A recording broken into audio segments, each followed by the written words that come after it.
कर्म की आवाज भगवत गीता का सबसे बड़ा सत्य। कुरुक्षेत्र की धरती पर शंख बज चुके थे। चारों तरफ युद्ध की तैयारी थी। रथों की आवाज, सैनिकों की गर्जना और तलवारों की चमक आसमान तक दिखाई दे रही थी। लेकिन उसी युद्ध भूमि के बीच एक ऐसा योद्धा खड़ा था जिसके हाथ कांप रहे थे। वो कोई साधारण योद्धा नहीं था, वो अर्जुन था, दुनिया का सबसे महान धनुर्धर, जिसने कभी हार नहीं मानी, जिसने हर कठिनाई को अपने साहस से हराया। लेकिन आज अर्जुन की आंखों में डर था।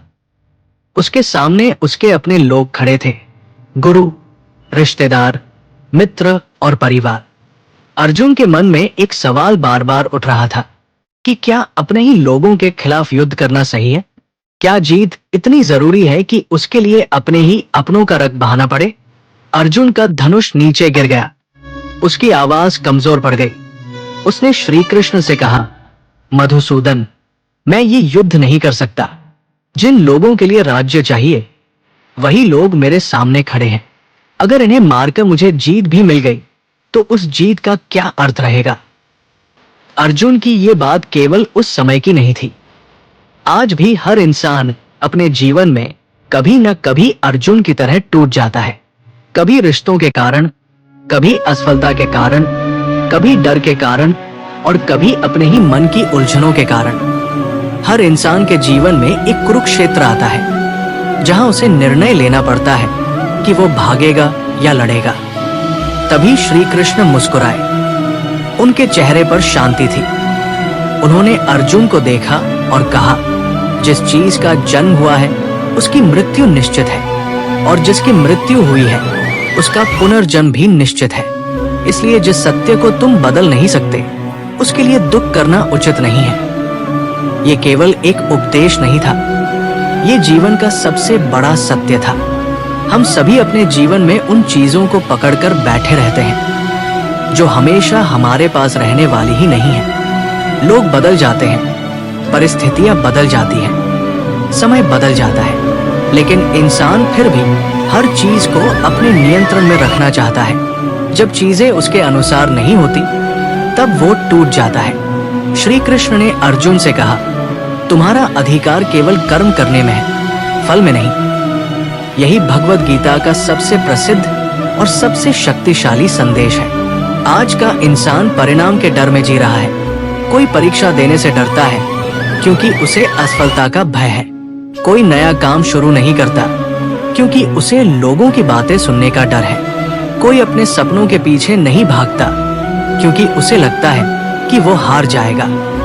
लेकिन गीता सिखाती है कि अगर तुम्हारा ध्यान केवल कर्म पर होगा तो डर अपने आप खत्म हो जाएगा, क्योंकि डर हमेशा परिणाम का होता है, कर्म का नहीं। सोचो, अगर अर्जुन उसी समय युद्ध छोड़ देता तो इतिहास उसे कायर कहता।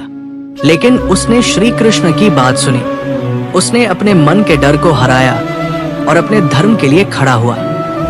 यही जीवन का सबसे बड़ा सबक है। कठिन समय में भागना आसान होता है, लेकिन वही इंसान महान बनता है जो परिस्थिति से लड़ना सीखता है। आज लोग छोटी छोटी समस्याओं में टूट जाते हैं। किसी का दिल टूट जाए तो वो जीवन से हार मान लेता है। किसी को नौकरी में असफलता मिल जाए तो वो खुद को कमजोर समझने लगता है। लेकिन गीता कहती है कि इंसान की असली पहचान उसके संघर्ष से होती है, उसकी हार से नहीं। श्री कृष्ण ने अर्जुन से एक और गहरी बात कही, मनुष्य स्वयं अपना मित्र भी है और स्वयं अपना शत्रु भी। इंसान की सबसे बड़ी लड़ाई दुनिया से नहीं, अपने मन से होती है। अगर मन शांत है तो सबसे बड़ी समस्या भी छोटी लगती है, लेकिन अगर मन अशांत है तो छोटी सी परेशानी भी पहाड़ जैसी लगती है। आज की दुनिया में लोग बाहर से मुस्कुराते हैं लेकिन अंदर से टूटे हुए होते हैं। वे दूसरों की खुशी देखकर खुद को कमजोर समझने लगते हैं। सोशल मीडिया पर दूसरों की सफलता देखकर उन्हें लगता है कि उनका जीवन बेकार है। लेकिन गीता सिखाती है कि खुद की तुलना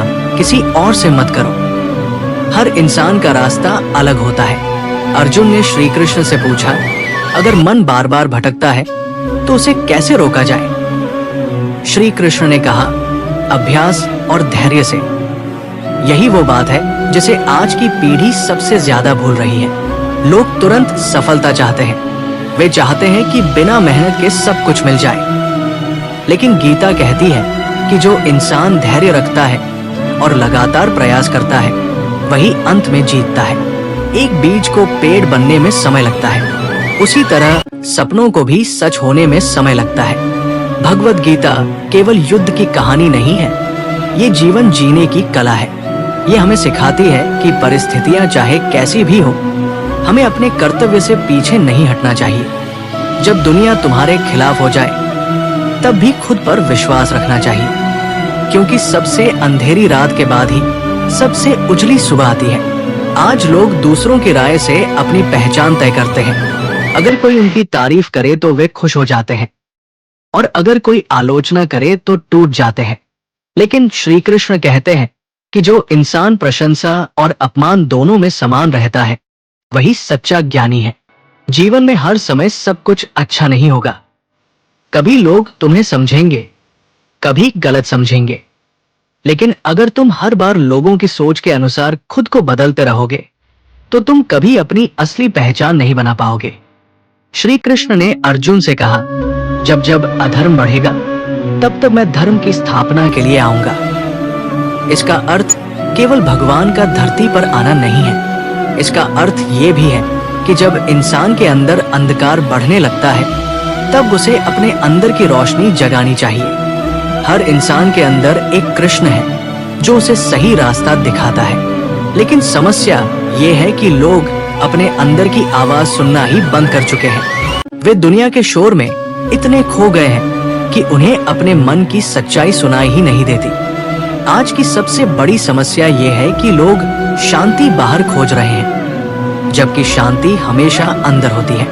कोई पैसा कमाकर खुश होना चाहता है, कोई प्रसिद्धि पाकर, लेकिन कुछ समय बाद वही खुशी खत्म हो जाती है, क्योंकि असली शांति बाहरी चीजों से नहीं मिलती। गीता सिखाती है कि जो इंसान अपने मन को नियंत्रित कर लेता है, वही सबसे सुखी होता है। अगर मन शांत है, तो इंसान बिना किसी बड़े कारण के भी खुश रह सकता है।